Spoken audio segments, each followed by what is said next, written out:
Gente querida, hoje nós estamos iniciando uma nova série de reflexões, uma nova série explorando uma nova dimensão da nossa espiritualidade cristã, que é a dimensão das nossas emoções, dos nossos sentimentos.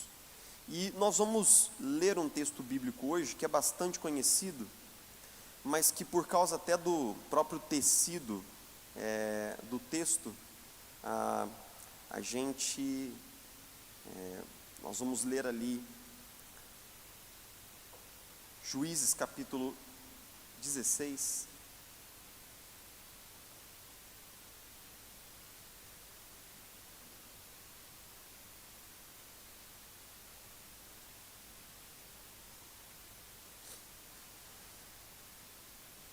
A partir do verso 4.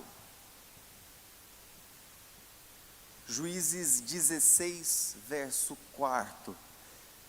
E à medida em que você lê o texto comigo, eu gostaria que você pudesse imaginar isso acontecendo como se fosse um enredo de novela diante dos seus olhos, porque aí você vai sentir vontade de dizer algumas coisas para Sansão.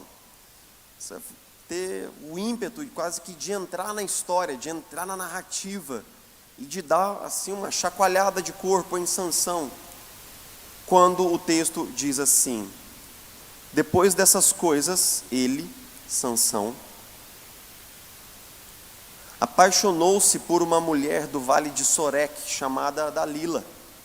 Os líderes dos filisteus foram dizer a ela: veja, se você consegue induzi-lo a mostrar-lhe o segredo da sua grande força e como poderemos dominá-lo, para que o amarremos e o subjuguemos. Cada um de nós dará a você 13 quilos de prata. Disse, pois, Dalila a Sansão: conte-me, por favor, de onde vem a sua grande força e como você pode ser amarrado e subjugado. Respondeu-lhe Sansão: se alguém me amarrar com 7 tiras de couro ainda úmidas, ficarei tão fraco quanto qualquer outro homem. Então os líderes dos filisteus trouxeram a ela 7 tiras de couro ainda úmidas, e Dalila o amarrou com elas. Tendo homens escondidos no quarto, ela o chamou: Sansão, os filisteus o estão atacando. Mas ele arrebentou as tiras de couro como se fossem um fio de estopa posto perto do fogo. Assim não se descobriu de onde vinha a sua força. Disse Dalila a Sansão: você me fez de boba, você mentiu para mim. Agora conte-me, por favor, como você pode ser amarrado. Ele disse: se me amarrarem firmemente com cordas que nunca tenham sido usadas, ficarei tão fraco quanto qualquer outro homem. Dalila o amarrou com cordas novas. Depois, tendo homens escondidos no quarto, ela o chamou: Sansão, os filisteus o estão atacando. Mas ele arrebentou as cordas de seus braços como se fossem uma linha. Disse Dalila a Sansão: até agora você me fez de boba e mentiu para mim. Diga-me como você pode ser amarrado.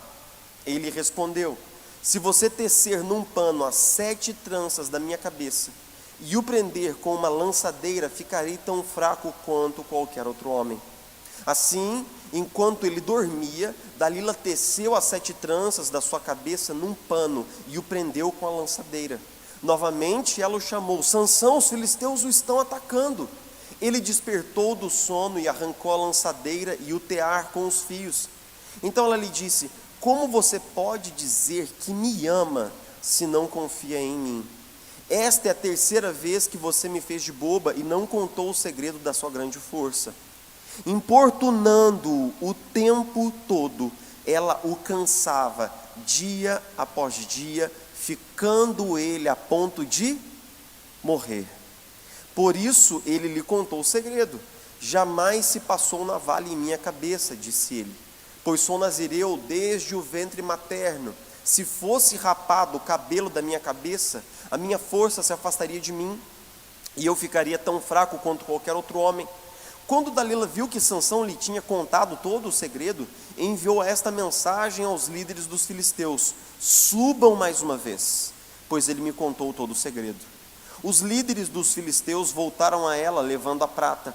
Fazendo-o dormir em seu colo, e ela chamou um homem para cortar as 7 tranças do cabelo dele, e assim começou a subjugá-lo, e a sua força o deixou. Então ela chamou: Sansão, os filisteus o estão atacando. Ele acordou do sono e pensou: sairei como antes e me livrarei. Mas não sabia que o Senhor o tinha deixado. Os filisteus o prenderam, furaram os seus olhos e o levaram para Gaza. Prenderam-no com algemas de bronze e o puseram a girar um moinho na prisão.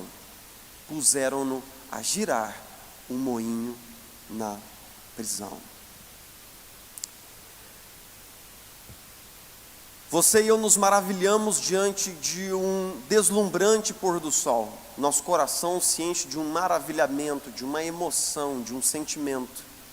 Você assiste um filme comovente, como Marley e Eu, por exemplo, e sabendo que o cachorrinho não morreu, ainda assim você se comove e chora.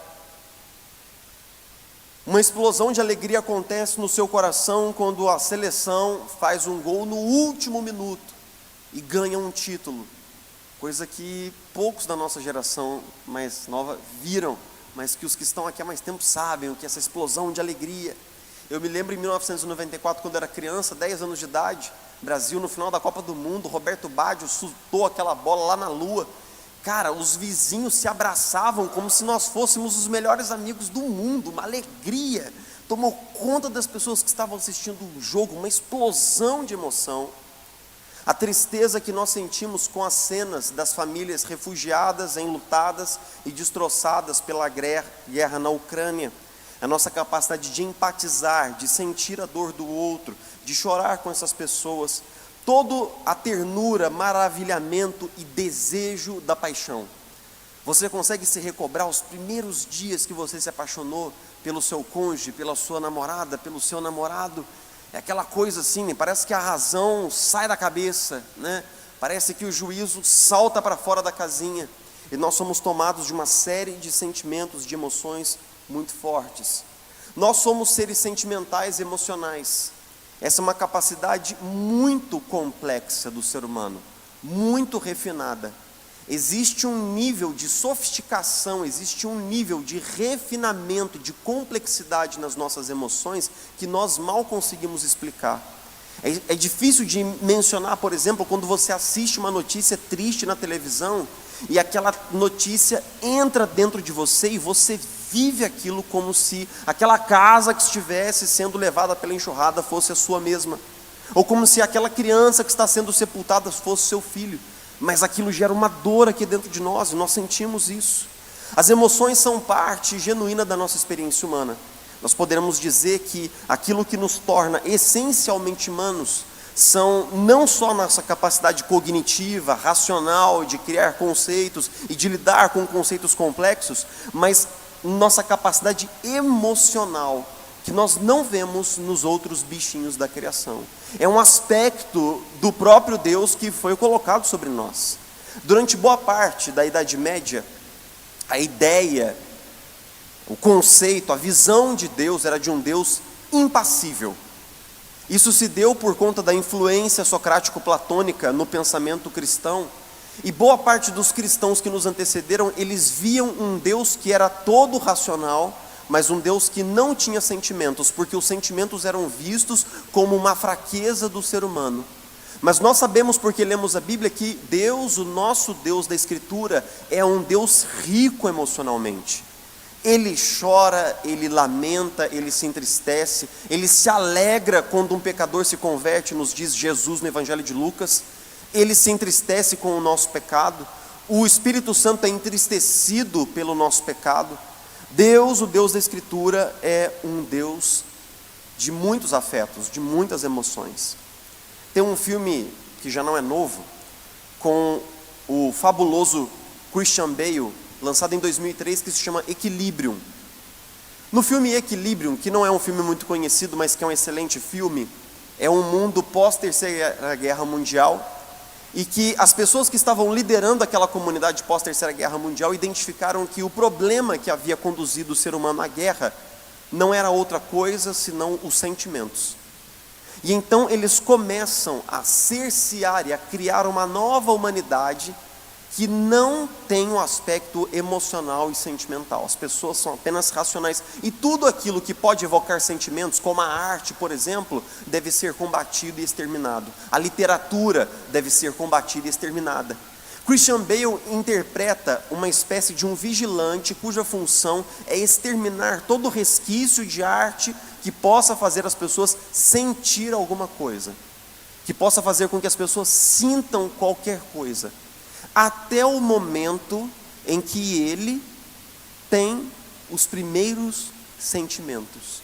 Ele que havia sido educado desde a infância para ser apenas racional, começa a experimentar emoções. E é engraçado, né? O Christian Bale é um grande ator de longa data, porque até no filme, o rosto dele antes é um, e o rosto dele depois, quando ele começa a experimentar aquelas emoções, é um outro rosto, né? O que eu quero dizer aqui é que um mundo de pessoas sem sentimentos seria um mundo cinza, robótico, seria um mundo apático. Nós latinos somos seres de emoções, somos seres de sentimentos e de afetos. Mas nós não podemos desprezar o fato também de que as emoções, elas foram, digamos assim, distorcidas, elas foram torcidas pelo processo da queda. E hoje nós vamos conversar um pouquinho sobre isso, sobre a nossa existência como seres emocionais após a queda. Você e eu estamos numa das histórias mais conhecidas da Bíblia, porque desde a infância as crianças adoram o personagem Sansão.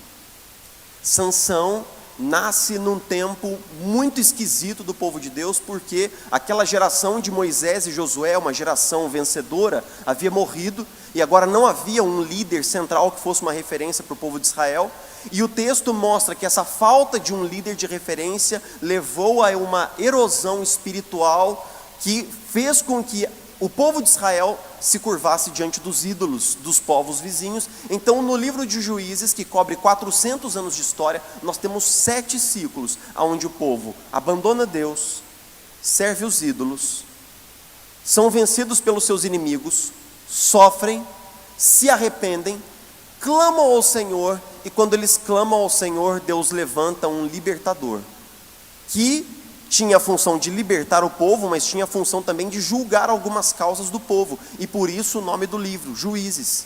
Sansão, ele é levantado num período quando os inimigos do povo de Deus são os filisteus. E então, um casal que não podia ter filhos recebe uma visita de um anjo, que diz assim: vocês terão um filho e ele deverá ser criado debaixo de um voto especial de consagração, que é o voto de nazireado. Ele deve ser um nazireu. Quem era o nazireu? O nazireu era aquele que fazia um voto de não tocar em nada que fosse morto, não ingerir jamais bebida alcoólica e jamais cortar o seu cabelo. Quando eles receberam o anúncio da criança, a mãe e o pai, eles já pararam de beber bebida alcoólica, porque eles entraram num período de consagração, e Sansão nasceu e cresceu. E ele cresceu com uma característica: Deus lhe dotou de uma força sobre-humana, uma força que era gerada nele pelo próprio poder do Espírito e que era simbolizada pelo voto de Nazireu. Mas Sansão é uma persona a ser estudada na Bíblia, porque ele era um cara dotado de uma envergadura, de uma liderança e de uma força sobre-humana, e no entanto ele não tinha nenhuma noção do seu chamado, ele não tinha consciência do seu chamado, e ao mesmo tempo ele era um homem totalmente liderado pelas suas emoções. Se tem uma característica que aparece muito na narrativa, é que Sansão ele era completamente liderado pelas suas emoções. Para você entender quem é Dalila, você vai ter que entender que Sansão, antes de se apaixonar por Dalila, ele se apaixonou por uma outra mulher. Na verdade, ele foi noivo de uma outra mulher. Sabe por quê? Porque Sansão um dia estava passeando entre os filisteus e viu uma moça e apaixonou-se loucamente por ela. Ela era de fora do povo de Deus, e ele foi falar com os pais dele: eu estou apaixonado por aquela moça, tragam ela em casamento para mim. Os pais dele tentam dissuadi-lo, falando assim: não, mas tem tantas moças bonitas aqui no meio do povo de Deus. Ele fala assim: não, mas eu estou apaixonado por ela. Dá a impressão no texto que Sansão era uma criança mimada, porque numa cultura antiga eram os pais que escolhiam a noiva e o noivo. O noivo tinha pouca voz nessa escolha. Mas Sansão dá uma ordem aos pais, os pais obedecem, eles vão e contratam um casamento com a moça, e Sansão, no meio da festa de núpcias, quando toda a comunidade dos filisteus estavam ali, ele propõe um enigma, ele propõe uma charada envolvendo um evento no qual ele havia matado um leão. Então, e ele é uma aposta mesmo, porque eles combinam um valor lá em vestes e prata e tal. Então os homens das famílias que iam perder a aposta, porque os dias foram passando, chegam no pé da noiva e dizem assim: se você não pegar a resposta com Sansão e nos disser, nós vamos matar você e sua família. Então ela vai até Sansão, a noiva, pede que ele lhe conte a resposta, importuna Sansão, ele conta a ela conta aos filisteus, eles apresentam a resposta da charada, Sansão fica endoidecido de raiva com a sua noiva, o casamento é quebrado, Sansão vai embora. Quando ele volta, ela havia sido dada em casamento a uma outra pessoa. Sansão fica com um espírito de vingança e ateia fogo nas plantações dos filisteus. Os filisteus ateiam fogo na menina, nos pais dela, em toda a família dela. Então a mulher que Sansão havia amado em primeiro lugar, ela havia traído a confiança de Sansão, havia contado um segredo que Sansão havia contado para ela, para outras pessoas, e Sansão se torna um homem amargo vivendo numa caverna. E então o texto diz assim, que ele deitou-se com uma prostituta, no começo do capítulo 16, e logo depois ele encontrou-se com Dalila. Dalila, ela provavelmente era filisteia, por quê? Porque os filisteus procuram ela para dizer o seguinte: encontre o segredo da força de Sansão. E então Sansão está vivendo um flashback de tudo aquilo que ele já viveu. Vocês notam? Alguém vem pedir ao amor dele, a companheira dele, que consiga arrancar um segredo dele. Ele já havia vivido isso no seu noivado, na sua festa de noivado. Sansão, eu sei que você leu o texto comigo, e parece um texto muito maluco, sabe por quê? Porque é lógico que Sansão sabia aqui o que estava acontecendo. Ele sabia que estava alguma coisa errada. Por que ela estava tão encanada com o segredo dele? E por que quando ele diz para ela: olha, se você atar os meus braços com tiras de couro, eu ficarei enfraquecido, ela vai e faz exatamente aquilo, e tem filisteus escondidos no quarto dela. Então nós falamos assim: cara, Sansão é muito doido, Sansão está brincando com o fogo. Como é que ele não sabia? O texto é construído de tal maneira a indicar que ele sabia. Ele sabia que Dalila era uma mulher perigosa e que poderia dar cabo da vida dele.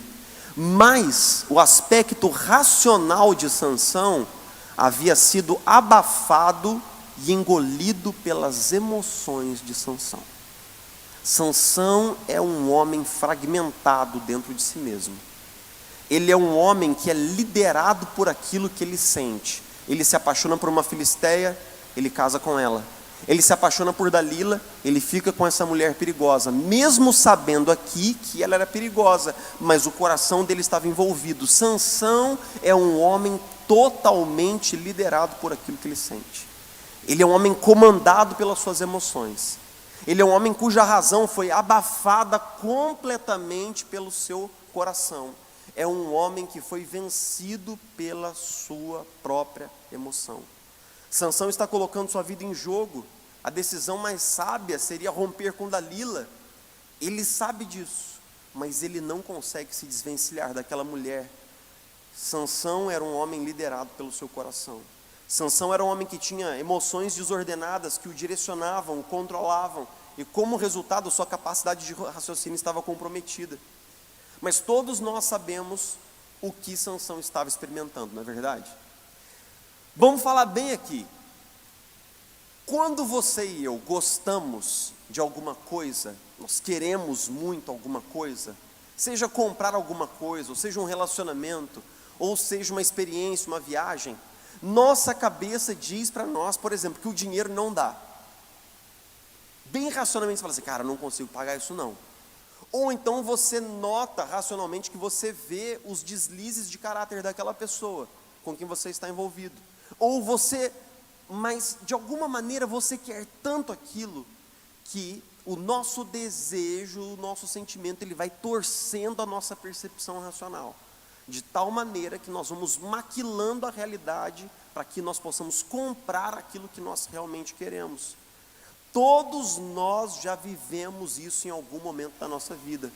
O resultado é que, mais do que qualquer outra geração, nós somos uma geração guiada pelos sentimentos. O moto, a ideia da modernidade era: suspeite dos seus sentimentos, confie na sua razão. As pessoas modernas, nascidas até 60, 70, foram formados debaixo dessa estrutura mental, desse quadro cognitivo. Suspeite das suas emoções, confie na sua razão. Nós que nascemos depois de 80 e 90, nós somos criados já na pós-modernidade, nessa sopa cultural que diz assim: siga o seu coração, siga a sua paixão, siga aquilo que apaixona você, siga a sua intuição, mesmo que a sua razão diga para você que é perigoso, mesmo que a sua razão desaprove, mesmo que o seu intelecto te dê sinais de alerta, siga o seu coração. A grande questão é que nós precisamos entender o que é essa construção emocional dentro de nós e o que é essa construção dos nossos sentimentos. Então, antes de eu partir aqui para uma parte um pouco mais prática, eu vou fazer uma distinção muito rápida aqui, que ocorre na literatura, boa parte da literatura de psicologia, de psiquiatria e também de filosofia, entre sentimentos, emoções e afetos. Muito rapidamente, que é o seguinte: os sentimentos, que vêm da raiz latina de sentir, são aquelas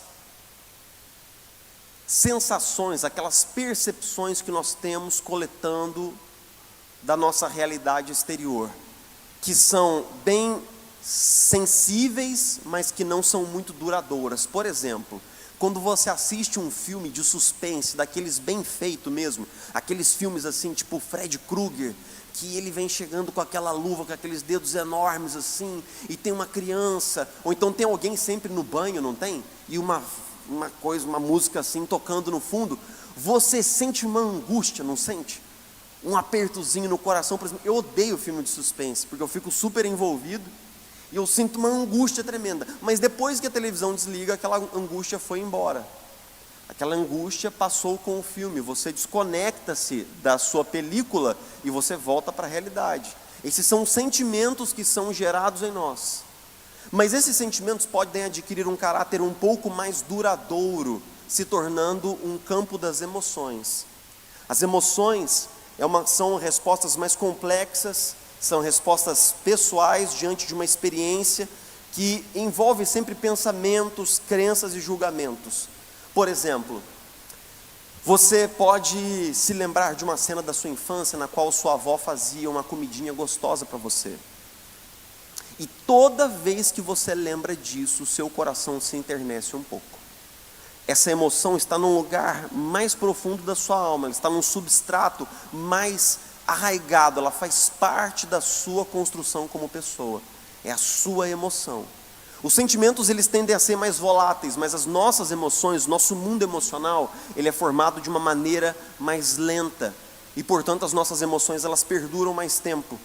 Mas os teólogos e filósofos escolheram a palavra afeto para se referir a um tipo específico de emoções. Especialmente os filósofos estoicos, eles usavam a palavra afeto para falar sobre essas emoções que estão embutidas em nós, que são profundas, que carregam grande poder motivacional e que nos ajudam a tomar decisões na vida. Então, por exemplo, suponhamos que você seja aquela pessoa que tem um profundo senso de justiça. E quando você vê uma injustiça, existe uma coisa parruda ardendo dentro de você aqui, que te move na direção de tomar uma atitude diante da injustiça. Os estoicos diriam que isso é um afeto. É uma emoção mais arraigada, é uma emoção que tem peso nas suas decisões e que fazem parte da construção do seu caráter. Os afetos mais claros são o senso de justiça, o temor a Deus, a empatia pelos que sofrem, a misericórdia diante da dor. Esses afetos são as coisas mais profundas e permanentes que existem na nossa formação emocional. A grande questão é que o nosso mundo emocional, ele não nasce pronto, ele é formado, ele é esculpido. Como? Pela nossa história. Então eu vou falar sobre 3 coisas aqui, muito rapidamente, que são uma super simplificação, mas são 3 ideias que vão orientar toda essa série de reflexões.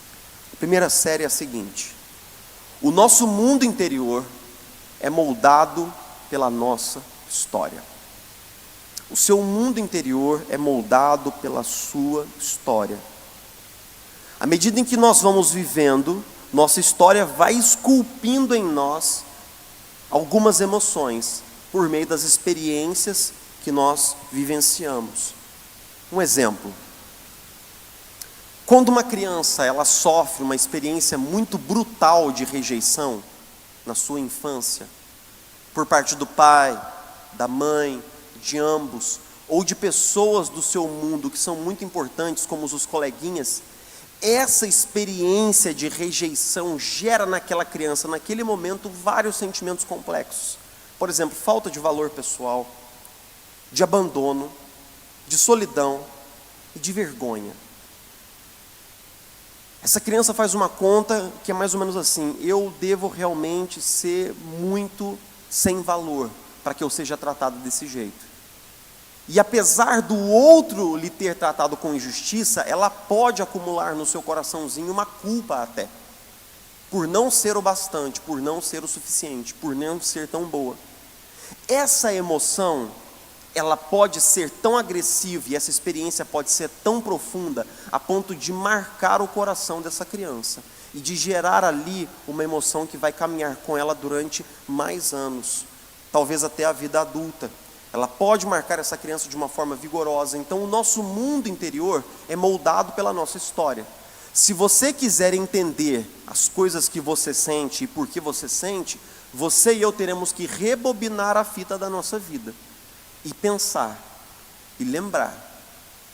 A segunda coisa é que a nossa realidade presente, ela não é interpretada senão por meio do nosso mundo interior. Nós lemos o mundo exterior por meio do nosso mundo interior. Então vamos lá. Você está passeando na rua com o seu cachorro. Passa um vizinho que é conhecido seu. Ele passa do outro lado da rua. Ele está preocupado por problemas dele. Ele está focado nas coisas dele. Alguma coisa ruim aconteceu na casa dele, na família dele. E ele está acelerado e ele não viu você. Não tem nada a ver com você. Mas você que sofreu essa experiência tão brutal na infância de rejeição, quando passa por esse vizinho e ele não o nota, a primeira coisa que passa pela sua cabeça é: eu fiz alguma coisa contra aquela pessoa. Eu disse alguma coisa. Eu me movi de alguma maneira, eu falei alguma coisa que o magoou, e você já começa a vasculhar o que é que você fez, e quando é que você desagradou, e você já começa a imaginar que, poxa, que chato, eu gostava de conversar com aquele vizinho. O que acontece é que nós estamos embutindo na leitura da nossa experiência presente a nossa história. E ninguém chega na vida adulta sem bagagem. Absolutamente ninguém chega na vida adulta sem bagagem. Você e eu, nós estamos carregando um lastro de história, uma série de experiências que nós acumulamos ao longo do tempo, boas e ruins. E o terceiro ponto, muito proeminente nessa série é: sim, nós podemos ser escravizados pelas nossas emoções. Essas experiências que nos marcaram, elas podem ocupar um lugar tão grande dentro do nosso coração, que elas acabam escravizando a nossa percepção da realidade. Por exemplo, você pode ser escravizado pelo medo. Pelo medo. Pelo medo da vida, pelo medo de crescer, de dar passos, de tomar riscos, de se envolver com pessoas. Você pode ser escravizado pela culpa. Sentir-se sempre culpado por coisas que você não fez. Você pode ser escravizado pela vergonha, sentir-se sujo, errado, sem valor. Você pode ser escravizado pelo sentimento de desamparo, que é sentir-se sozinho, abandonado e solitário. Você pode ser escravizado pelo rancor, quando nós nutrimos rancor e ressentimento por algo que fizeram contra nós no passado. Nós podemos ser escravizados pela amargura em relação à vida, um tipo muito cancerígeno de pessimismo. Nós podemos ser escravizados pela frustração, pelo sentimento de que nada valeu a pena, de que nada deu certo e de que nada nunca dará certo. Nós podemos ser escravizados pela desesperança. Nós podemos ser liderados por essas emoções. Quando nós lemos a vida de Sansão, nós falamos, cara, mas Sansão é muito tonto, cara. Como que ele não viu, como que ele não percebeu, como que ele não soube, como que ele não se atentou e como que ele deixou que a vida dele terminasse assim. Mas será que você e eu não estamos sendo liderados por emoções que estão destruindo a nossa experiência pessoal também? Será que nós não estamos sendo conduzidos e levados por experiências que marcaram o nosso passado e que agora estão comprometendo o nosso futuro? Será que você e eu não estamos sendo duros demais com Sansão, quando Sansão é uma figura fiel de quem nós somos, sempre liderados pelos nossos sentimentos e emoções? Será que você consegue ver as emoções que lideram você? Será que você consegue perceber quais são os sentimentos marcados no compasso da sua história, que fazem com que você experimente a realidade presente sempre de uma determinada maneira? Talvez sim, talvez não. Parece que sim, Siri. A grande questão é que nossas emoções, elas são parte da construção de quem somos. Nossas decisões, nossos relacionamentos, nossa espiritualidade são moldados pelas nossas emoções. As decisões mais racionais, que nós julgamos serem decisões racionais, ainda assim não são 100% racionais, porque nós não conseguimos lobotomizar, separar as nossas emoções no decurso da construção da nossa história. E infelizmente o texto temático hoje, ele não termina bem. Por quê? Porque Sansão está fragmentado, parte dele sabe o que está acontecendo aqui no nível da razão, mas o coração dele está tão apegado a Dalila, ele é tão conduzido pela sua paixão e pela sua dependência emocional dessa mulher, que ele não consegue se desvencilhar desse relacionamento, mesmo quando ela visivelmente está colocando a vida dele em perigo. O texto diz assim, que ela o importunou até fazer com que ele quase morresse. Sabe quando assim, ela vem sobre ele e estrangula-o emocionalmente. E então ele conta que o segredo da sua força era um voto que seus pais haviam feito e que Deus havia prescrito. E então ela comete um ato da maior crueldade. Dalila, essa mulher perigosa, faz com que ele durma no colo dela, enquanto ela afaga e acaricia Sansão. Um homem se aproxima e corta as longas tranças, 7 tranças, representando os 7 aspectos do Espírito de Deus. Ele corta as tranças. Quando os filisteus vêm sobre ele, impotente é levado prisioneiro, e o texto diz assim: seus olhos foram furados, e ele foi colocado numa prisão para girar um moinho. A cena é como se os filisteus, que foram duramente golpeados pela força de Sansão durante muitos anos, é como se os filisteus agora quisessem ostentar Sansão como um troféu de guerra. Eles não matam prontamente Sansão, eles fazem a coisa mais humilhante que pode ser feita para um homem no campo de batalha: ter os seus olhos furados, ter as suas mãos algemadas, e ele como se fosse uma besta de carga, um animal de carga, girando um moinho. A grande questão do texto de Sansão, e a triste ironia, é o seguinte: Sansão já estava cego antes dos filisteus o apanharem, não é verdade? Ele já estava cego, ele já estava cegado pelas suas emoções. A cegueira física de Sansão foi um resultado da cegueira espiritual e emocional daquilo que Sansão se recusou a ver. Ele recusou a ver aquilo que estava no seu mundo interior, ele recusou a olhar para si mesmo. Liderado pelas suas emoções, ele foi vencido e cegado. Eu sempre costumo dizer o seguinte: o pior tipo de cegueira que nós podemos ter na vida não é a incapacidade de ver, mas a recusa em ver. A diferença entre a nossa saúde física e a nossa saúde emocional é que se você chegasse aqui numa noite com um braço, com um corte gigantesco, sangrando, pingando nesse chão branco, todos nós veríamos. Você veria, você seria forçado a ver. Mas porque você chegou com o coração sangrando hoje à noite aqui, eu não consigo ver.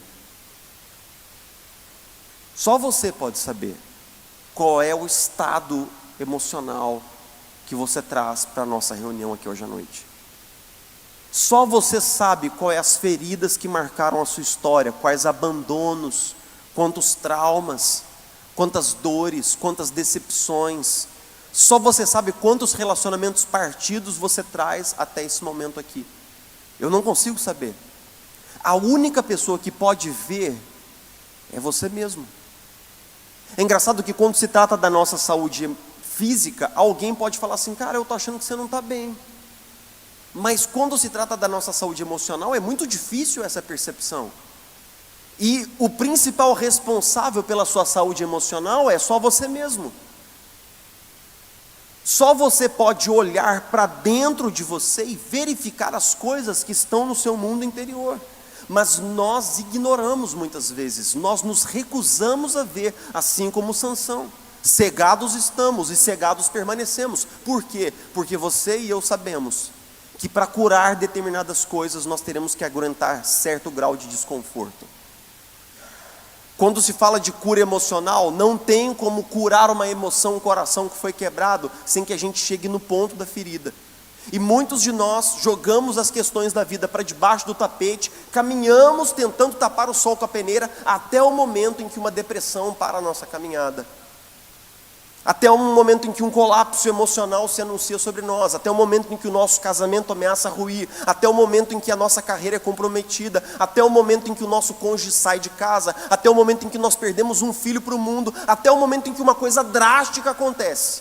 E nós, como Sansão, somos forçados a andar em círculos meditando nos erros que nós cometemos. Nós não deveríamos brincar assim com a nossa saúde emocional. Nós não deveríamos nos tratar dessa maneira. Nós deveríamos exercer um grau adequado de amor próprio para cuidar de nós. Porque quando se trata da nossa saúde emocional, ninguém pode cuidar melhor de você do que você. Então eu vou dizer 3 coisas que precisam acontecer para que nós possamos desenvolver essa série de reflexões que Sansão não fez, mas que você deve fazer. A primeira coisa é olhar para dentro. Olhar para dentro. E verificar o que está lá. Eu me lembro, no começo do meu namoro, quando a Isabela marcava um horário comigo, para chegar na casa dela 1h da tarde, eu chegava às 3. Ela marcava às 5, eu chegava às 7. Ela marcava às 7, eu chegava às 8. E um dia, ela magoada com essa minha atitude repetitiva de atrasos, ela sentou comigo e falou, olha só, eu me preparo, eu deixo de fazer várias coisas, eu fico te esperando, e você não chega. E ela lançou uma pergunta importante, ela falou assim, por que você não vem no horário? Por que você não vem no horário? E o meu primeiro impulso foi responder essa pergunta de maneira muito sincera. Eu falei assim, cara, porque eu sinto que eu estou te atrapalhando, eu não sei, é um sentimento esquisito. É como se eu fosse interromper algo mais importante, é como se eu fosse tirar seu tempo de uma coisa. Eu não sei te dizer, mas eu sinto que você não está me esperando. Ela fala assim, mas eu estou te esperando. Mas eu sinto que não estou te esperando. Uma criança rejeitada, ela sempre vai achar que está prestes a ser rejeitada.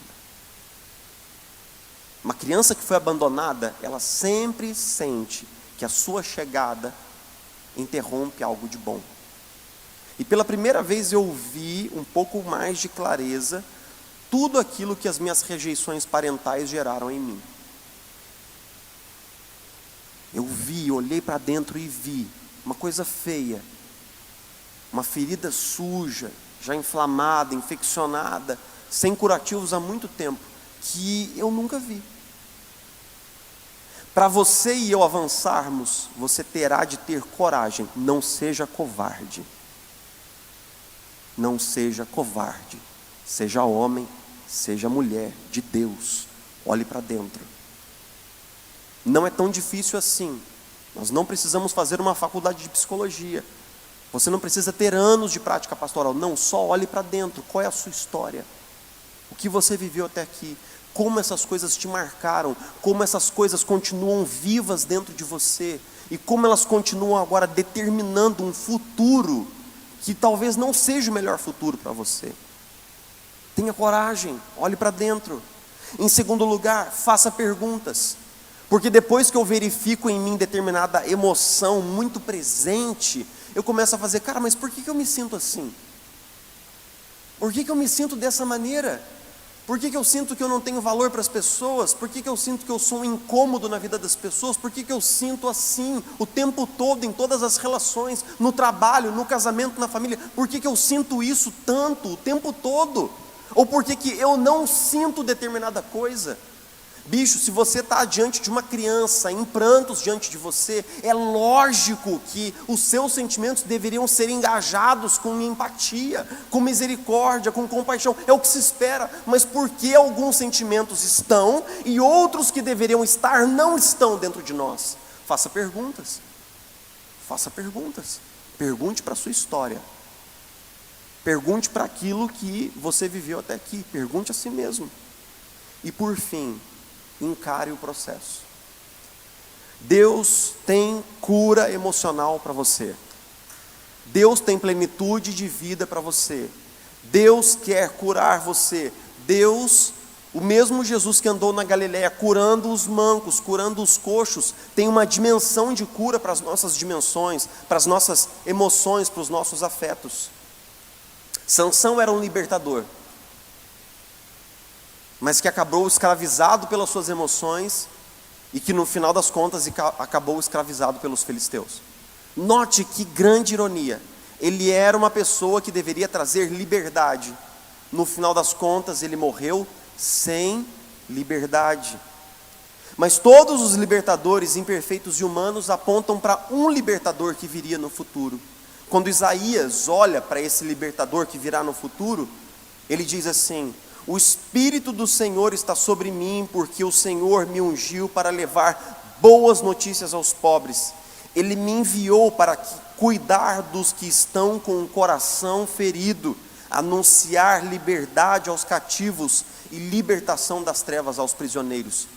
Um dos aspectos essenciais do Messias seria um ministério de libertação, de cura, de transformação. E o mais curioso é que certo dia Jesus entrou na sinagoga, era sábado, e a leitura da Bíblia naquele dia caiu sobre ele. E ele leu exatamente esse texto, Isaías capítulo 61, versículo 1. Ele leu o texto de ponta a ponta, e quando ele termina a leitura, ele diz diante de todos que estão ali: hoje os olhos de vocês viram o cumprimento dessa profecia. Hoje os olhos de vocês viram o cumprimento dessa profecia. Jesus aponta para esse libertador que viria nos curar e curar o nosso coração, e ele diz assim: esse sou eu mesmo. Esse sou eu mesmo. Se você conhece Jesus de Nazaré de perto, eu te digo, ferido você pode estar, mas ferido você não continuará. Se você conhece Jesus e anda com Ele, eu te prometo, você pode estar machucado agora, você pode estar sangrando agora, mas você não continuará assim. Se Ele é seu pastor, se Ele é seu amigo, se Ele é seu libertador, a cura virá. A cura virá. Então encare o processo de cura. Faça o seu trabalho, olhe para dentro, faça perguntas. Encare o processo. Vamos orar juntos?